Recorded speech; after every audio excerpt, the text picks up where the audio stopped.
Hello friends, welcome to my YouTube channel. आज हम करेंगे एक्सरसाइज 3.2 का क्वेश्चन नंबर 3 का जो फोर्थ, फिफ्थ और सिक्स्थ पार्ट है। वो फर्स्ट से थर्ड तक के पार्ट हमने पिछली वीडियो में कवर कर लिए हैं। अब देखते हैं हम फोर्थ पार्ट। फोर्थ पार्ट क्या है कि the taxi charges in a city consist of a fixed charge together with the charge for the distance covered for a distance of 10 kilometre. The charge paid is rupees 105. तो question क्या कहता है? Question कहता है कि the taxi charges in a city fixed charge together with the charge for the distance covered a distance of 10 kilometer and total paid is 105 rupees। अगर आप fix charge दो, मतलब एक सिटी के लिए मान लीजिए फिक्स चार्ज 5 रुपये है, 5 रुपीज है फिक्स चार्ज, तो 5 रुपीज तो आपको देना ही पड़ेगा। उसके अलावा आपको वो देना पड़ेगा जो आप डिस्टेंस कवर्ड करोगे। क्वेश्चन में ये कह रखा है कि एक सिटी के लिए फिक्स चार्ज तो आपको देना ही पड़ेगा और साथ में आपको वो चार्ज देना पड़ेगा जितनी किलोमीटर के लिए आप डिस्टेंस कवर्ड करोगे।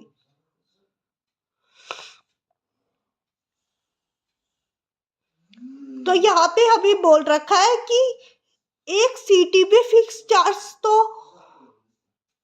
है और उसके साथ भी डिस्टेंस कवर्ड के लिए 10 किलोमीटर के लिए चार्ज है इकट्ठा 105 रुपए। And for a journey of 15 kilometre charge paid is rupees 155 rupees.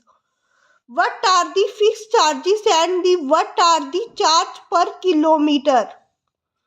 तो उसने हमसे पूछा है कि फिक्स चार्जेस क्या है और चार्ज पर किलोमीटर क्या है। पहले तो उसको लेट कर लेते हैं, हमने जो पूछा है उससे।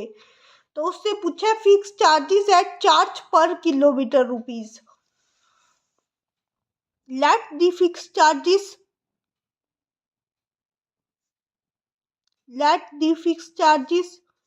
X rupees. हमने लेट कर लिए फिक्स चार्जेस एक्स रुपीज और लेट दी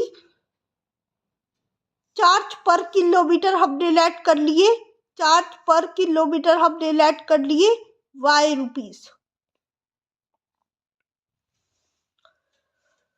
तो आगे उससे क्या बोला है, हम दोबारा से क्वेश्चन को रीड करते हैं। अगेन क्वेश्चन रीड कर रहे हैं कि fix charge together with the charge for a distance covered for a distance of 10 kilometre the charge paid is 105 rupees. कि हम अगर फिक्स चार्ज दे और 10 किलोमीटर के लिए रुपए पे करें तो उसका टोटल मिला के कॉस्ट क्या आता है 105 रुपीज।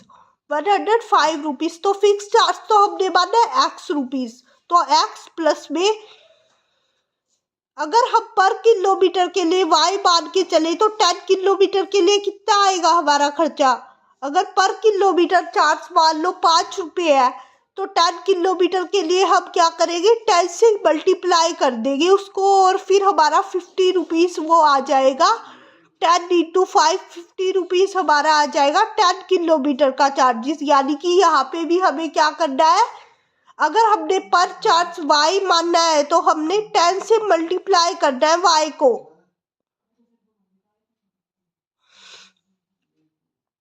10 से मल्टीप्लाई करना है वाई को।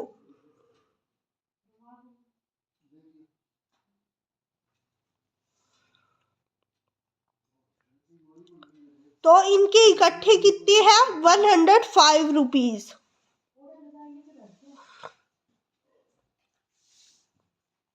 And for a journey of 15 kilometre the charge paid is rupees 155। Journey अगर 15 किलोमीटर की जाए तो रुपीज क्या होंगे 155। यानी कि x प्लस में 15y is equal to 155 rupees. ये हमारी बन गई सेकंड इक्वेशन और ये हमारी थी फर्स्ट इक्वेशन। फर्स्ट और दो सेकंड हमारे पास दो इक्वेशन आ गई। अब हमें निकालना है कि what are the fix charges of the charge per kilometre, और हमें फिक्स चार्जेस और चार्ज पर किलोमीटर निकालने हैं, यानी कि हमें एक्स और वाई निकालना है। तो एक्स और वाई हम निकालेंगे सब्स्टिट्यूशन मेथड की हेल्प से यहाँ पे। तो सब्स्टिट्यूशन मेथड क्या होता है कि एक इक्वेशन में से एक्स या वाई किसी भी एक वेरिएबल की वैल्यू निकाल लेना और उसे दूसरी इक्वेशन में पुट कर देना। तो हम यहाँ पे फर्स्ट इक्वेशन में से एक्स वेरिएबल की वैल्यू निकाल लेते हैं। First equation taking equation first. तो हमने इक्वेशन फर्स्ट ले ली। यहाँ पे इक्वेशन फर्स्ट में से हम क्या करेंगे, x plus 10y is equal to 105। ये है फर्स्ट इक्वेशन हमारी। तो x की वैल्यू निकालने के लिए 105 माइनस 10y, ये 10y इधर प्लस का है, उधर जाके माइनस का हो जाएगा 10y। तो x क्या आ गया 105 माइनस में 10y। तो अब इस x की वैल्यू को दूसरी इक्वेशन में पुट कर देंगे। x की वैल्यू को दूसरी इक्वेशन में पुट करेंगे। Put the value of x in equation second.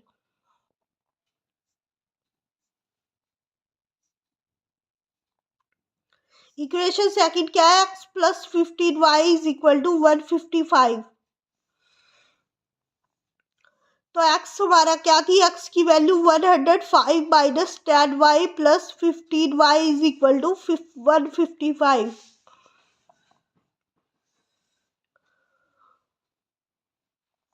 तो 105 प्लस में 5y is equal to 155। 5y is equal to 155 minus में 105। ये 105 इधर प्लस का था, इधर आके माइनस का हो गया 105। 5y इज इक्वल टू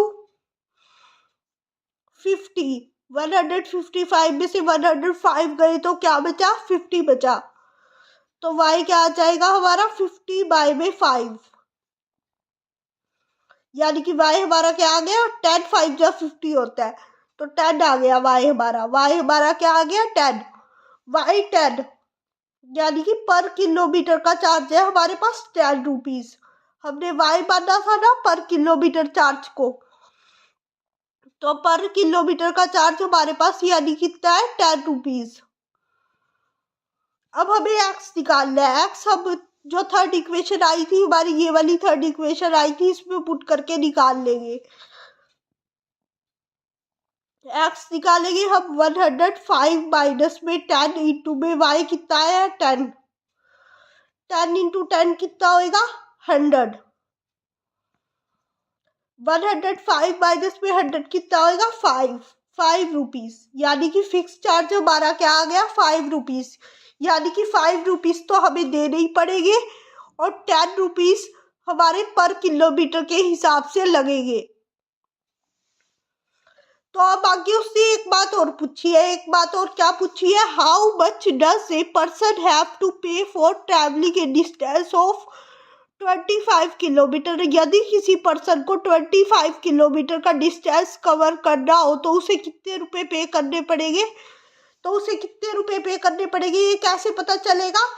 एक तो एक्स फिक्स चार्ज तो उसे देना ही पड़ेगा। एक्स हमने फिक्स चार्ज मान रखा है ना, एक्स तो उसे देना ही पड़ेगा। प्लस में 25 इंटू वाई, हमने वाई मान रखा है पर किलोमीटर का, तो 25 किलोमीटर का 25 into Y 25 Y is equal to, तो ये आ गया x प्लस 25 वाई।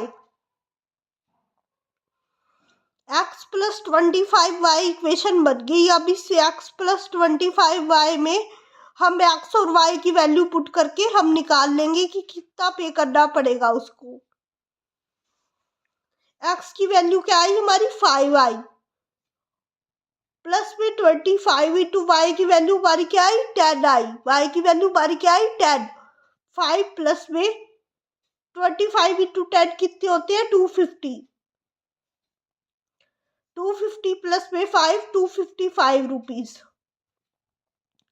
तो हमारे पास उसको 25 किलोमीटर के लिए कितना पे करना पड़ेगा, 25 किलोमीटर के लिए उसको 255 रुपीज पे करने पड़ेंगे। अगर किसी पर्सन को 25 किलोमीटर का डिस्टेंस कवर करना है तो उसको 255 रुपीज पे करने पड़ेंगे। ओके, आगे देखते हैं इसका फिफ्थ पार्ट। फिफ्थ पार्ट क्या है कि a fraction becomes 9/11 if 2 is added to both the numerator and the denominator. If 3 is added to both the numerator and the denominator, it becomes 5/6. Find the fraction. वो बोल रहा है कि fraction 9/11 बन जाएगा अगर उसमें 2 एडिट कर दिया जाए, न्यूमरेटर और डिनोमिनेटर दोनों में 2 ऐड कर दिया जाए, और फ्रैक्शन बन जाएगा 5/6 अगर दोनों में 3 ऐड कर दिया जाए। तो फाइंड द फ्रैक्शन, फ्रैक्शन निकालो। फ्रैक्शन में दो चीज होती है, एक न्यूमरेटर और एक डिनोमिनेटर। तो फ्रैक्शन किससे बनता है, न्यूमरेटर डिवाइड बाय में डिनोमिनेटर से। तो हम यहाँ पे न्यूमरेटर और डिनोमिनेटर को लेट कर लेंगे। Let numerator be X, numerator क्या होगा x, let denominator be y, denominator क्या हो जाएगा y। तो फ्रैक्शन क्या बन जाएगा, फ्रैक्शन क्या होता है न्यूमरेटर अपॉन डिनोमिनेटर। तो फ्रैक्शन क्या बन जाएगा x अपॉन y। तो फ्रैक्शन ये बन जाएगा। तो अब हमने लेट कर लिया, जो हमें निकालना था न्यूमरेटर अपॉन डिनोमिनेटर निकालना था हमें, यानी कि फ्रैक्शन निकालना था x अपॉन y। तो अब हम देखते हैं उससे क्या कह रखा है। अगेन क्वेश्चन रीड करते हैं, अगेन क्वेश्चन रीड करेंगे। क्या कह रखा है, a fraction becomes 9/11 if 2 is added to both the numerator and the denominator.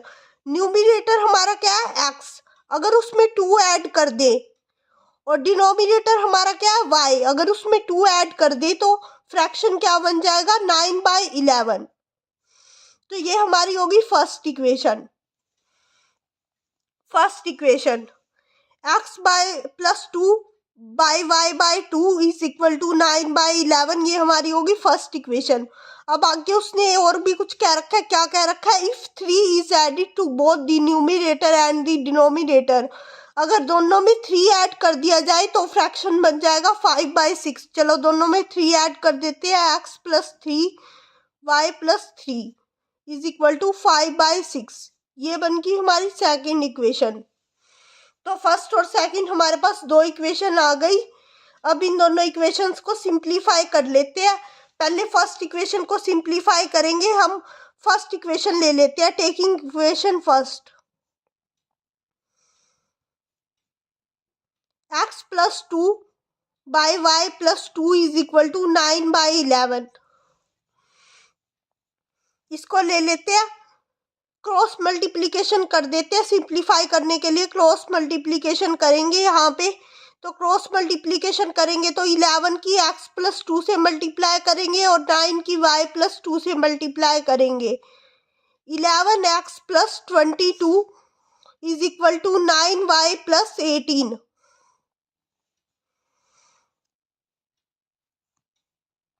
11x,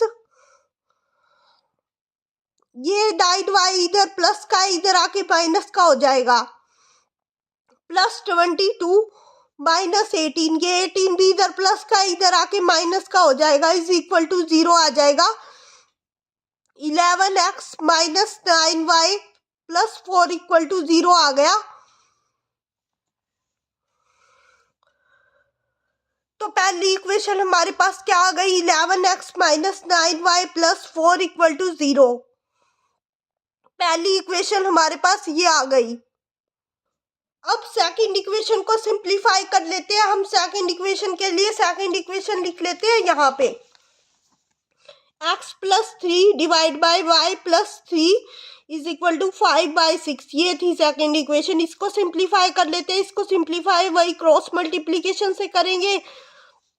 cross multiplication करेंगे तो 6 को x+3 से मल्टीप्लाई करेंगे और 5 को y+3 से मल्टीप्लाई करेंगे तो यहाँ पे आ जाएगा 6x + 6 3 जा 18 इज इक्वल टू 5y + 5 3 जा 15। 6x, ये 5y इधर प्लस का इधर आके माइनस का हो जाएगा। 5y + 18, ये 15 इधर प्लस का इधर आके माइनस का हो जाएगा। 15 is equal to 0। 6x - 5y + 3 is equal to 0। ये आ गई सेकेंड इक्वेशन हमारी। तो सेकेंड इक्वेशन हमारी ये आ गई 6x - 5y + 3 इक्वल टू 0। अब हमने दोनों इक्वेशन को सिंप्लीफाई तो कर लिया। फर्स्ट इक्वेशन हमारी क्या आई थी? फर्स्ट इक्वेशन ये देखिए हमारी आई थी। फर्स्ट इक्वेशन हमारी आई थी 11x - 9y + 4 इक्वल टू 0। इसको भी हम यहीं पे लिख लेते हैं। 11x - 9y + 4 equal to 0।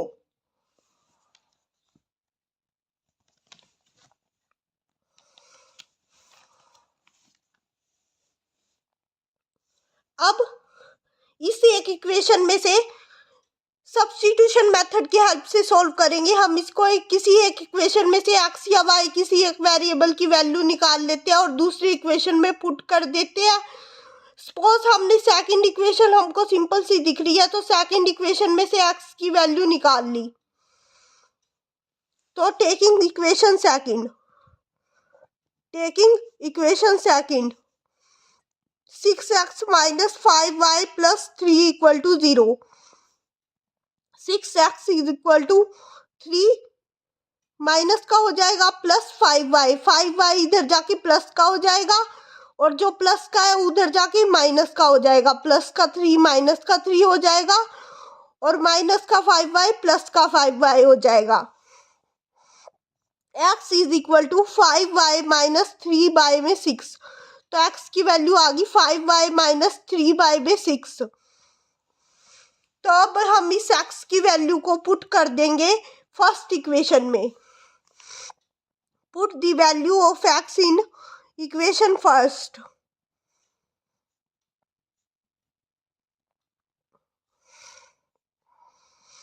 First equation क्या है? 11x - 9y + 4 equal to 0। इसमें पुट कर देंगे 11 5y - 3y में 6 -9y + 4 इज इक्वल टू 0। तो 11 5 जो क्या हो जाएगा 55y माइनस में 33 y में 6 माइनस में 9y + 4 is equal to 0।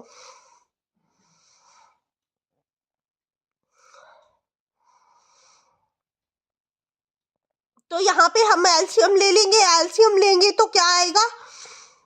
LCM 6 1 और 1 का एलसीएम लेंगे तो 6 ही आएगा। 6 को 6 से करेंगे तो 1 आएगा और 1 को 55y - 33 से मल्टीप्लाई करेंगे तो एज इट इज वही आ जाएगा। और अब 6 को 1 से डिवाइड करेंगे तो 6 आएगा और 6 को 9y से मल्टीप्लाई करेंगे तो क्या आएगा 54y। और प्लस में क्या आएगा 6 को 1 से मल्टीप्लाई करेंगे तो 6 को 1 से डिवाइड करेंगे तो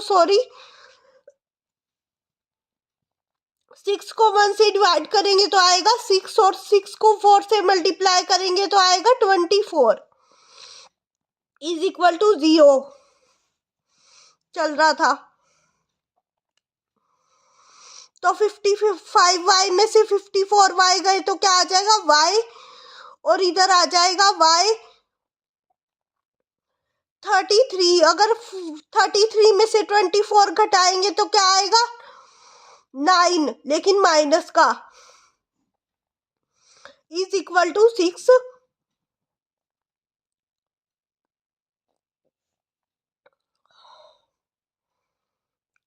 y - 9/6 is equal to 0 y में 1। तो क्या आ जाएगा y - 9 is equal to 0। y is equal to क्या आ गया 9 आ गया। y इज इक्वल टू क्या आ गया, 9 आ गया।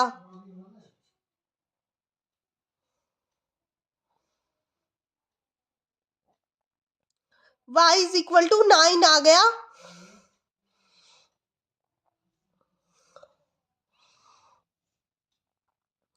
तो अब x की वैल्यू निकाल देंगे, यहाँ पे y की जगह पुट पे करके, y की वैल्यू पुट करके 5 इंटू 9 माइनस 3 डिवाइड बाय में 6, 45 माइनस 3 बाय में 6, 45 में से 3 गया, 42 बाय में 6, x इज इक्वल टू 7 आ जाएगा। x इज इक्वल टू क्या आ गया, 7 आ गया, और y इज इक्वल टू क्या आ गया, 9 आ गया। यानी कि हमारे पास जो फ्रैक्शन होएगा, हमारे पास क्या होएगा, ये देखिए हमने क्या माना था, x बाई वाई माना था फ्रैक्शन। x हमारा आ गया 7, y हमारा आ गया 9, तो x बाई वाई यानी कि फ्रैक्शन हमारा क्या आ गया, 7/9, 7/9 आ गया हमारा फ्रैक्शन। ओके, अब देखते हैं इसका सिक्स्थ पार्ट। सिक्स्थ पार्ट क्या है, 5 years hence the age of Jacob will be 3 times that of his son। कि 5 ईयर के बाद, आज से 5 ईयर के बाद the age of Jacob, Jacob की एज होगी 3 टाइम्स ऑफ हिज सन, उसके सन के 3 गुना, सन की एज के 3 गुना होगी, सन की एज के 3 गुना होगी उसकी खुद की एज। जैकोब की एज उसके सन की एज के 3 गुना होगी। Jacob age was 7 times that of his son 5 years ago, मतलब आज से 5 साल के बाद जैकोब की एज वाज 7 टाइम्स होगी अपने सन की एज के, अपने सन की एज के 7 टाइम्स होगी। अब यहाँ पे 2 बातें दी हुई है, एक तो आज से 5 साल बाद, आज से 5 साल बाद तो जैकोब की एज होगी अपनी बेटे की एज की 3 गुना, और आज से 5 साल पहले जैकोब की एज होगी अपने बेटे की 7 गुना, और निकालनी है उनकी present age. What are their present age, तो प्रेजेंट एज को हम लेट कर लेते हैं। प्रेजेंट एज क्या है, मान लिया जैकोब की प्रेजेंट एज है, जैकोब से प्रेजेंट एज x, और सन्स प्रेजेंट एज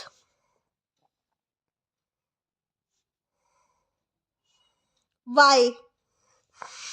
तो 5 साल बाद क्या हो जाएगी, आज से 5 साल बाद कितनी हो जाएगी जैकोब की, x प्लस 5, और सन की आज से 5 साल बाद, सन की आज से 5 साल बाद y प्लस 5।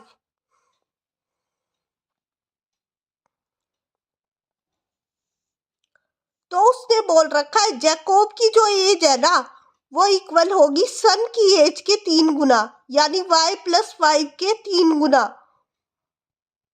y प्लस 5 का 3 टाइम्स कर दो, उसकी इक्वल होगी। तो ये हमारे पास आ गई first equation, x plus 5 equal to 3y plus 5 is equal to, ये 1 इक्वेशन हो गई हमारी फर्स्ट इक्वेशन। फर्स्ट इक्वेशन हो गई ये। अब सेकंड पढ़ते हैं। सेकंड उसने क्या बोल रखा है, 5 years ago, 5 years ago यानी 5 साल पहले। तो 5 साल पहले जैकोब की एज क्या होगी, x माइनस 5, और सन की एज y माइनस 5, क्योंकि आज y है ना, तो 5 साल पहले की निकालने के लिए 5 माइनस करने पड़ेंगे उसमें से। जैसे 5 साल बाद की निकालने के लिए 5 साल प्लस किए थे, वैसे ही 5 साल पहले की निकालने के लिए 5 साल माइनस करने पड़ेंगे। तो दोनों की में से हमने 5 घटा दिए, 5 years घटा दिए, दोनों की में से हमने माइनस कर दिए 5 years, x minus 5, y minus 5। तो अब उसने क्या कहा है, 5 years ago, 5 साल पहले क्या होगी, 7 times of his sun, Jacob की होगी 7 टाइम्स ऑफ हिज सन। सन का 7 टाइम्स कर दो सन की एज का, तो उसके इक्वल होगी। तो ये हमारे पास आ गई सेकंड इक्वेशन। फर्स्ट और सेकंड ये दो इक्वेशन आ गई। अब हमें इसको सब्स्टिट्यूशन मेथड की हेल्प से सोल्व करना है। तो चलिए करते हैं इसको सोल्व। पहले फर्स्ट इक्वेशन ले लेते हैं। फर्स्ट इक्वेशन क्या है? x + 5 = 3y + 5। इसको सिंप्लीफाई कर लेते हैं। सिंप्लीफाई कर लेंगे। x + 5 = 3y + 15।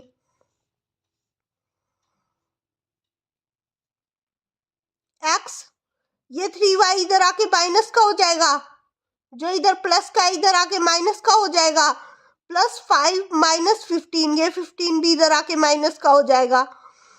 x - 3y - 10 = 0। x =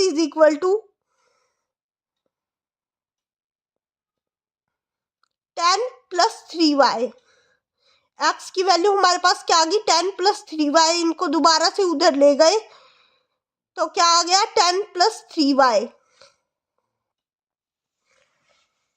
10 + 3y आ गया x की वैल्यू। अब इस x की वैल्यू को पुट कर देंगे। Put the value of x in equation 2। Put the value of x in equation 2। हमारी इक्वेशन 2 क्या थी? इक्वेशन 2 है हमारे पास x - 5 = 7y - 5।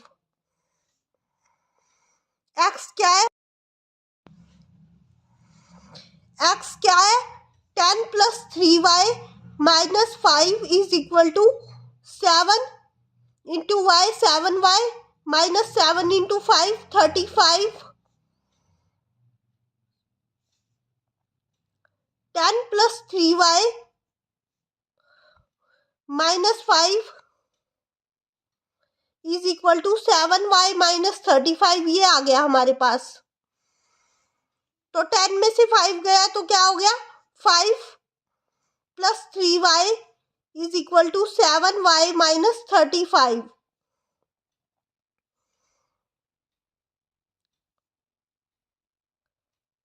y वाले एक साइड कर लेंगे हम और कांस्टेंट टर्म्स हम एक साइड कर लेंगे। y वाले हम एक साइड कर लेंगे। 3y -